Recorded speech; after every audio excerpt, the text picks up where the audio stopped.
সব ঠিক থাকলে উন্নত চিকিৎসার জন্য বিএনপি চেয়ারপারসন বেগম খালেদা জিয়াকে আজ লন্ডনে নেওয়া হবে, এমনটি আমরা সংবাদের শুরুতেই জানাচ্ছিলাম। আর এ বিষয়ে জানাতে রাজধানী বসুন্ধরা এভার কেয়ার হাসপাতাল থেকে এবার যুক্ত হচ্ছেন আমাদের সহকর্মী জাকারিয়া খান। জাকারিয়া, বেগম খালেদা জিয়াকে লন্ডন নেওয়ার বিষয়ে নতুন কোনো তথ্য আছে কিনা জানাবেন, আর সেখানকার সার্বিক পরিস্থিতি কেমন দেখছেন? জি রাহা, আমি আছি তো এভার কেয়ার সংলগ্ন দুটি মাঠের, যেই মাঠ দুটো আসলে বেগম খালেদা জিয়াকে লন্ডন যাত্রার উদ্দেশ্যে নেওয়ার জন্য হেলিকপ্টার নামার জন্য প্রস্তুত রাখা হয়েছে। দীর্ঘ 12 দিন কিন্তু তিনি এই রাজধানীর এভার কেয়ার হাসপাতালে চিকিৎসা নিয়েছেন এবং তার যেই সব জটিলতা ছিল বেগম খালেদা জিয়ার, লিভার সিরোসিস, আর্থাইটিস, কিডনি জটিলতা, ফুসফুসের সংক্রমণ, সেই সমস্যাগুলো নিয়ে তিনি কিন্তু নভেম্বর মাসের 23 তারিখে রাজধানীর এভার কেয়ারে আসেন এবং তারপর কিন্তু তার অবস্থা একটু খারাপ হয়ে গেলে তাকে প্রথমে আইসিইউতে, তারপরে সিসিইউতে স্থানান্তর করা হয় এবং এই এই যে চিকিৎসা প্রক্রিয়া দীর্ঘ 12 দিনের, এই প্রক্রিয়ার মধ্যে কিন্তু সময় সময় তার শারীরিক অবস্থা খারাপ হয়েছে, আবার স্থিতিশীল ছিল।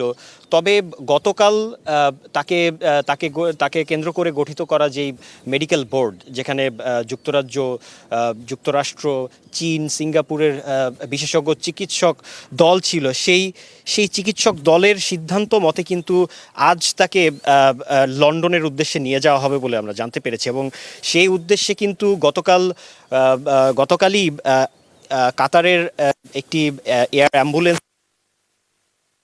করেছে, যেই এয়ার অ্যাম্বুলেন্সটি কাতারের আমির তিনি বিশেষভাবে বেগম খালেদা জিয়ার জন্য দিয়েছেন এবং তাকে নিয়ে যাওয়ার জন্য দিয়েছেন এবং তাকে নিয়ে যাওয়ার বিষয়ে আরও যতটুকু জানতে পেরেছি যে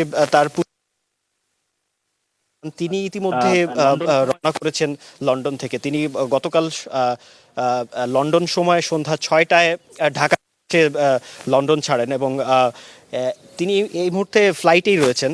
আমরা জানতে পেরেছি তিনি সকাল 9:45 বা 10টা নাগাদ এভার কেয়ারে চলে আসবেন, যেখানে তার শাশুড়ি চিকিৎসা নিচ্ছে এবং সেখান থেকে কিন্তু তিনি এয়ার অ্যাম্বুলেন্সেই আবার লন্ডনে বেগম খালেদা জিয়ার সাথে যাবেন এবং অ্যাম্বুলেন্সেই আবার লন্ডনে বেগম খালেদা জিয়ার সাথে যাবেন এবং এই যে পুরো চিকিৎসা প্রক্রিয়া কিন্তু আমাদেরকে প্রতিটা মুহূর্তেই কিন্তু কিছুক্ষণ পরেই আমাদেরকে তার স্বাস্থ্যের সম্পর্কে জানাচ্ছিলেন ডক্টর এজেডএম জাহিদ হোসেন এবং বিএনপি যে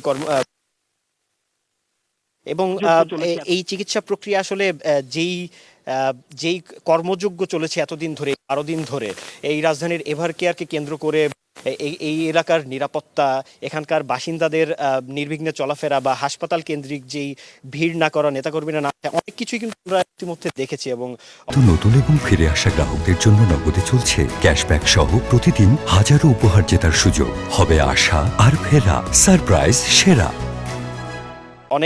অনেক কিছু পার হয়ে এ পর্যন্ত আসতে হয়েছে। তবে সবচেয়ে আসার কথা, নেতাকর্মীরাও যেটা বলছেন, মানুষ যেটা বলছেন, যে তিনি যেহেতু লন্ডনে নিয়ে যাওয়া হচ্ছে, তার মানে তার শারীরিক অবস্থা হয়তো কিছুটা উন্নতির দিকে গিয়েছে এবং সেটি আসলে অনেকেই আশা হিসেবে দেখছেন যে তাকে যেহেতু নেওয়া হচ্ছে উন্নত চিকিৎসার জন্য, তিনি হয়তো আবার সুস্থ হয়ে সাংবাদিকদের জানান যে, তবে এই গতকালকে এজেডএম হোসেন সাংবাদিকদের জানান যে উনি যেটা অফিসিয়ালি জানিয়েছেন যে ভোরে খালেদা জিয়াকে লন্ডন নেওয়া হবে। তবে কালকে যে অ্যাম্বুলেন্সটি আসছে, সেই অ্যাম্বুলেন্স কিন্তু আসার সময় কিছুটা কারিগরি ত্রুটির কারণে যাত্রা শুরু করতে বিলম্ব হয়। তো কিছুটা বিলম্ব হচ্ছে, এখনো এয়ারবাসটি এসে পৌঁছেনি। আর এই পেরেছি যে কাতার আমিরের রয়্যাল এয়ার অ্যাম্বুলেন্স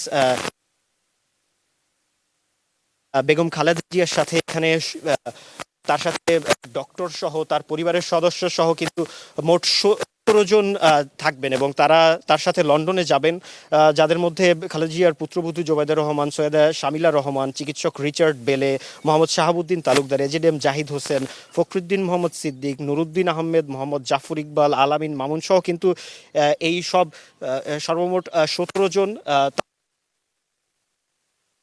লন্ডনে যাচ্ছে। তো আর আজকে সকালে এসে আমরা যতটুকু দেখতে পেরেছি, 2টি এয়ারফিল্ড তৈরি রাখা হয়েছে, গতকাল মহড়া হয়েছে। তো সব প্রস্তুতি আসলে সম্পন্ন করা হয়েছে। এয়ার অ্যাম্বুলেন্স নামলে এবং এখান থেকে যাত্রা শুরু হলে আমরা হয়তো পরবর্তীতে আপনার মাধ্যমে দর্শকদেরকে পরবর্তী আপডেট জানাতে পারবো। রাহা। অর্থাৎ বোঝাই যাচ্ছে সব ধরনের প্রস্তুতি সম্পন্ন আছে, শুধু এয়ার অ্যাম্বুলেন্সে ল্যান্ড করলে হয়তো পরবর্তী প্রক্রিয়াটি শুরু হবে। জাকারিয়া, ধন্যবাদ আপনাকে আমাদের সাথে যুক্ত হওয়ার জন্য।